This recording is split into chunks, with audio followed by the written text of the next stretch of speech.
part of that feature from 2007.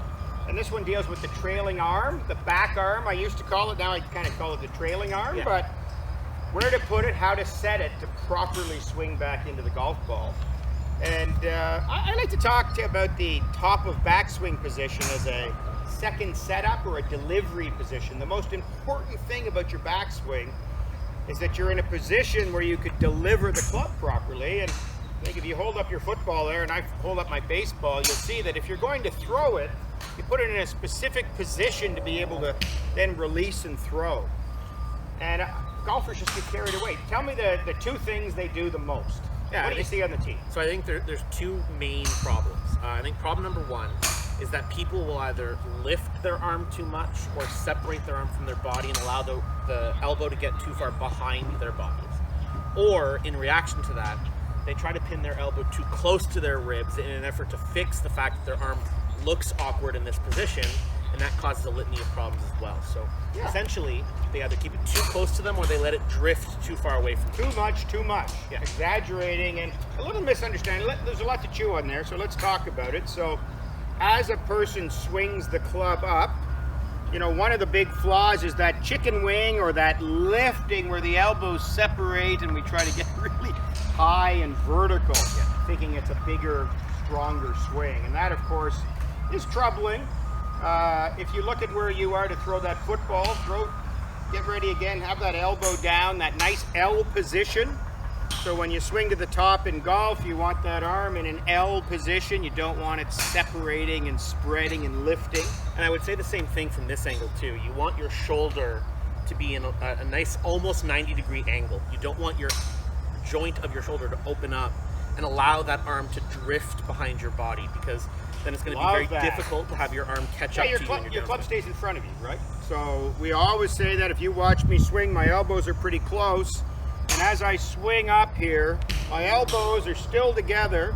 And if I take this arm off, you can see, as Jake said, if it floats a bit, it's okay, but there's almost a 90-degree angle here. So if your arms are in position in front of your chest, they're not behind your head. We see this so much. I can barely do this, but people do it all the time. They overwind and they get way back here.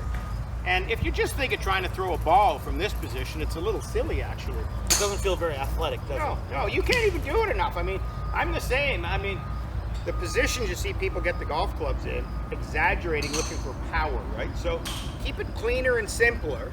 And then you allude to the third thing, which is the old keep the elbow to the ribs trick, which I also don't like. No, and I think a lot of times this is an overreaction, trying to get rid of, like I said, what they think is that chicken wing, you know?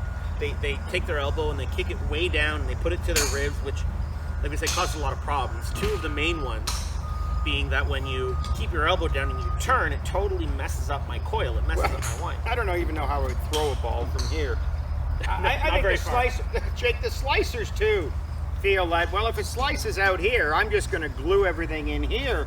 How could I possibly slice? But the kind of the faulty logic is if you're so far back here, you actually have to throw the club to get back to the ball. So it can cause a slice as well.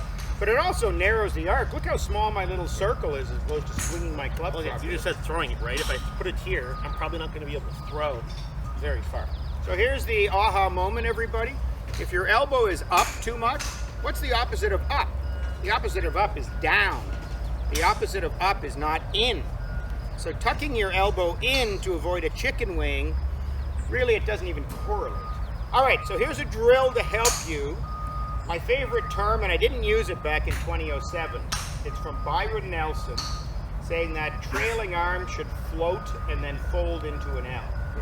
And I really love that. If you swing with one arm, everybody, and just let the club swing, and then just turn it over into an L position, you're in a really good spot. And I would argue that's sort of where I'd throw a ball from, that position there, delivery position. I'll keep my lead arm on the club and do the same thing. I swing, float, and then fold into an L. And I get that club in a really nice delivery position so I can play better golf. So keep your elbows together, keep them pointed down. Let that back arm swing a little bit and keep the club in front of you, and learn from a football throw, learn from a baseball throw. Just a nice delivery position, you'll play better golf. Absolutely.